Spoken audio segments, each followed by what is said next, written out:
Hey, what's up? We're going to be talking about one of my actual favorite features, or should I say tools inside of Java, which is the reposting feature. So just to let you know before you jump into this lesson, if you skipped over the destinations and campaigns lesson, you definitely need to go through those and set them up in general, because if you just want to sort of repost, you do need a destination, you do need a campaign for all of this to come together. So yeah, check those out before we get into it. But either way, I am going to be covering everything in this lesson. So what we're going to do is jump into our tools in the sidebar, come to your Instagram profile, click more tools or the username, whatever makes you happy. And then we are going to jump into our repost tab up top. If you don't see this, come into your manage tabs, click it, make sure yours is laid out like mine here. You can pause the video to check it out, but just come down, repost should be enabled, and we are in. So I have everything set up. Some of the settings are just actual, defaults, but we don't really need to actually change too much here. It's more the actual filters and source setup, which is going to make everything come together and work really well. So what we're going to do is come here to settings. We're going to actually leave our run timers at sort of default here, so 15 to 30 minutes before each new operation. We'll just repost between one post per operation. There's no need to go crazy on this, because what we're looking at really is this sort of rough estimated number, and what we're currently hitting is 44 reposts per day. Don't worry that it's like such a high number. If you're looking for more reposts per day, please feel free to increase that number, but we can control it down here as well.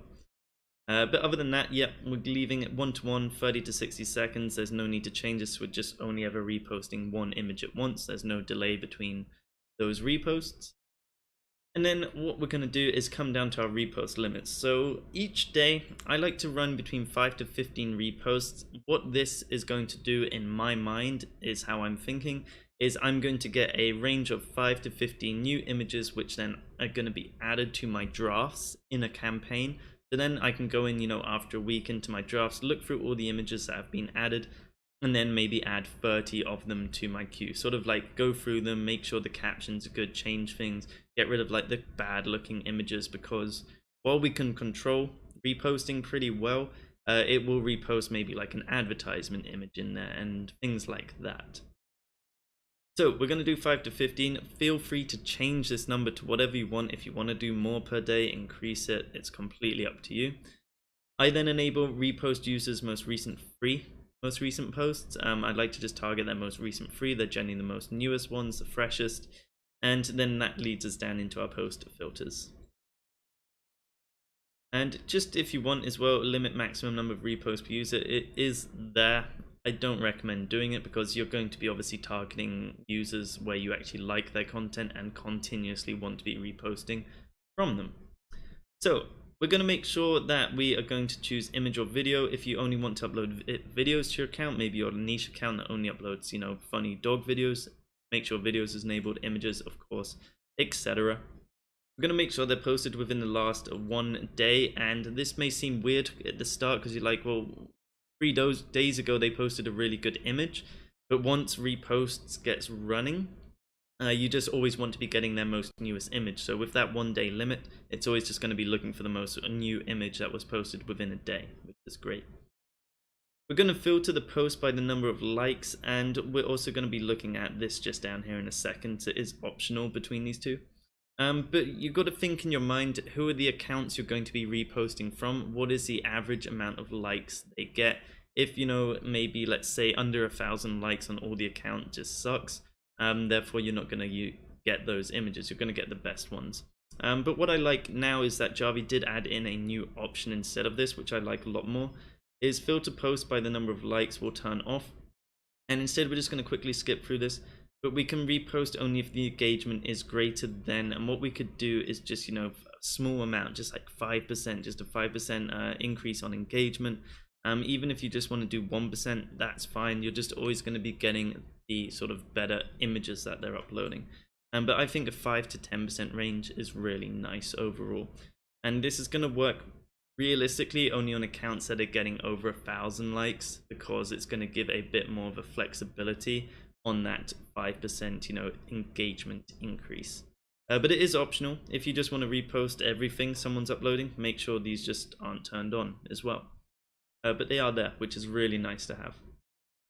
We can also filter posts by number of comments. I don't really like this one because some posts just get a ton of comments and some just don't, but the likes are more a general indication of what is a good image, what isn't. You can also choose if the caption contains any words. That's really going to limit your results. So instead we will enable that it doesn't contain, any of these nasty words. You can come copy that blacklist in from, your follow tab. We have it in here. It's exactly the same ones. You can just come in here, copy and paste it into your reposting section. You can add blacklisted users if you don't ever want to target any specific people, but this shouldn't be an option because we're going to set up that in the sources. That brings us down to our repost settings, which is really good.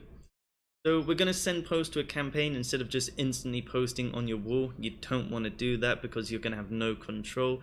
If you're happy to just let it sort of do its thing and, fingers crossed, hope for the best, please be my guest. But I like to run reposts in a way where it gets sent to my campaign, goes into my draft lists, then I will go in there once a week, look at everything, see what's bad, just delete quickly, go through it, delete any duplicates, all that stuff that we covered in the campaign section, and then I'll add them all to my post list as I want them to be done.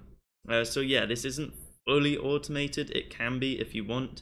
But I like to have a bit of control on what I'm uploading because, once again, content is king on Instagram. You want to make sure your content is. We're going to send it to our campaign that we made, and we're going to make sure we send posts to drafts as well, and that's going to make everything run smoothly. We'll leave unique image alteration level at small, and all these options here we don't really need to actually mess around with. They're completely optional. I do like enabling crop image instead of adding white borders, because some of this stuff, people upload, people we target in a second, they may upload stuff with white borders. We'll just crop it in so it saves us time just to see the image in our drafts at the end of the day. We'll repost original post location. It's a really good idea to add the location to your Instagram posts because it's going to be another sort of channel where people can actually find your content. So if they search for that location and they see your picture, they may look, oh, it's really cool, let's check out their profile, and then they may like it, comment, and follow you, which would be great. And also repost original video cover. I like enabling this. People will spend time typically on getting a good video cover, so it's worth just doing it instead of just posting a random one. And you can also tag the original post user if you want. It'll just tag them like in the image as a user, which is fine. But other than that, I don't really mess with any of the other options. And that brings us down to our post caption text, where it's really good because you can actually start crafting a default caption, which you can then easily edit afterwards. So what I like to do in here is add in the original post caption. That is optional. Or if you're different and you're sort of going to be always writing your own captions for the image, which I actually do quite a lot of my accounts. They're short, they're sweet, they're to the point, so they're quick to make. But what I like to do is sort of add a line or two lines, depending on how much space you're going to be using up here. And then I'd like to write photo, and then I'll do the @username. So this is going to give us the actual person who uploaded it, and then it's going to save you a lot of time on having to find out or type in @username each time. It's just going to automatically be there. Other things you could do is you could add in like bullet points. You could paste in hashtags you want to use on your images all the time. Or alternatively, you can enable dynamic hashtags, which is going to basically pick from a list of each side of different hashtags. So it's always going to mix and mash. And this is a great way of doing it. So I like to just do 50-50, and then it's going to pick 50% of each one. So if you added in, for example, 10 hashtags into here, 10 hashtags into here, it's going to pick 5 from here and 5 from here. Pretty simple, but it's going to randomize them each post for you, which is really cool. But for mine, realistically, I'll be honest with you, I just add in hashtags here, my skyscraper strategy, of course. And down here, you can also check out different things, if they've done, if you just want to use their actual original post caption, you can add that in the top as well. There's plenty of things you can do just to sort of structure this actual caption. But I like leaving mine empty just with the photo and then username, so then I can come into the drafts, which we'll look at in a minute, and then just type in, this photo is cool, or whatever it's going to be at the end of the day. So yeah, that is my default sort of template that I use. Next up, let's jump into the sources. So this is how we're actually going to be finding photos to repost. And the only one I honestly recommend doing, or the only two I recommend doing, is repost posts of specific users, because you're going to be exactly targeting people you know upload good content. And of course, pick accounts that do upload like really awesome content, because if you're doing this, it's saving you so much time at the end of the day. Don't put in like crappy accounts, put in the top tier stuff where you know you look at their images and go, yeah, this is really good stuff. Add that in, add their username, and then it's going to start reposting from them. And then the only other option that I like to use is repost saved posts, because if you go on your Instagram account and you start saving posts, it'll automatically take those and add them to your draft list, which you could then upload. So it's a nice way of also doing it. And also unsave after repost, really good option, because obviously it's going to keep your saved list nice and clean, so you know what has been uploaded, what hasn't. And then finally, it's controversial, this option. Those are the two I recommend, but you can also repost from the explore page, because of course the explore page does have the most viral content on it. Just be aware that it is going to be a real sort of mixture of content that is going to get added into your draft list. But of course you can go through there, pick out through the things. This one's going to be really awesome for more sort of maybe like humor related pages, or meme related pages, or sort of just a viral video account that you're running. This one's going to work really well for you.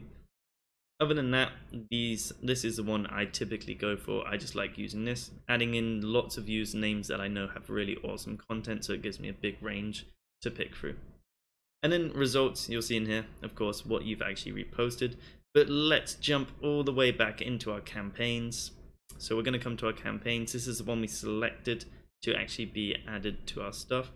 And what's going to happen, just to give you a heads up, is everything's going to start being added into this drafts list. So everything that's reposted, you'll come back here maybe just after a few days. There'll be maybe like 20, 30, maybe 50 different pictures and videos in here.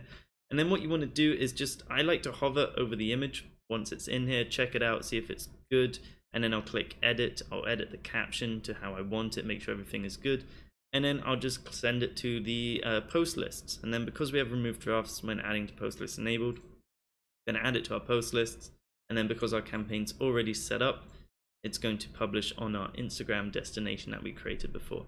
And that's as simple as it is. That is how reposting works. Of course, just make sure to actually enable repost in your settings up here on the status. Make sure it's turned on so it runs. But other than that, guys, really simple, really powerful way of growing Instagram accounts. I have run a lot of niche accounts that just repost other users' content. I typically go out and get the best content, and if you have a ton of good content on an account all in one place, it grows really quick.